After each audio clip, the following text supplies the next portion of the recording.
finalement, les médias nous écoutent et on montre les belles couleurs de Post Canada. Yes!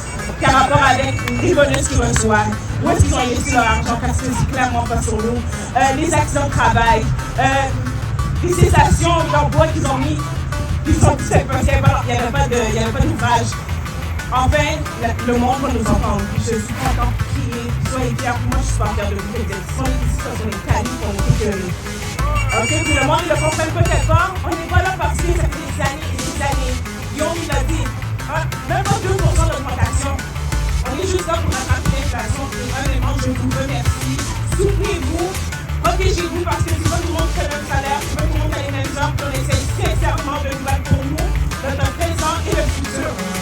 Moi, je suis du conseil régional de la FTQ, l'équivalent du conseil central de la CSN, qui s'assume de faire pouvoir être là sans l'instant. Je vais juste lire le petit paragraphe que Dominique Trégnou nous a envoyé. Okay? Elle dit, le conseil central salue votre lutte. On est convaincu que le service postal, c'est un boyau à préserver, à enrichir. Il s'est assez d'économiser sur le dos des travailleurs et des clients de En cette époque de montée de la droite, c'est essentiel que nous nous tenions debout pour défendre les services publics.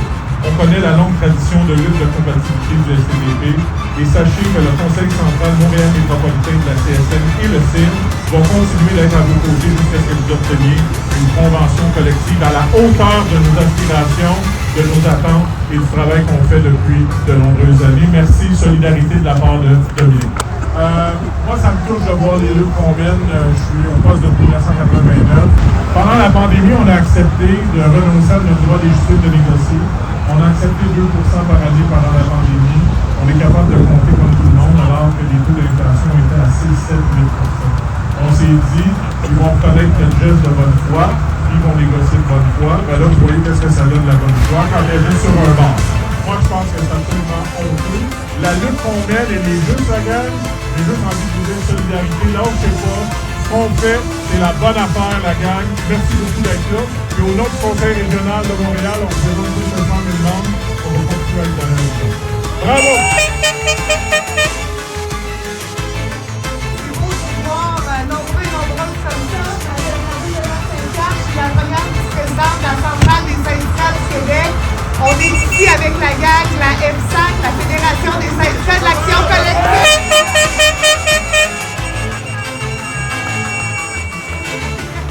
J'ai vraiment acquis la conviction que quand il y a le temps de défendre les travailleurs et les travailleuses, il faut mettre nos luttes organisationnelles de côté et mettre nos membres au premier plan, au premier rang. C'est pour ça qu'on fait les coalitions, c'est pour ça qu'on fait les fronts communs, c'est pour ça qu'on est membre du CIR aussi, qu'on est là aujourd'hui avec vous. On ne se le cachera pas, vos négociations sont difficiles. On en entend parler. Quand on fait la grève depuis 2 semaines, c'est jamais de gaieté de cœur. Votre négo n'est pas facile, je vous l'ai dit.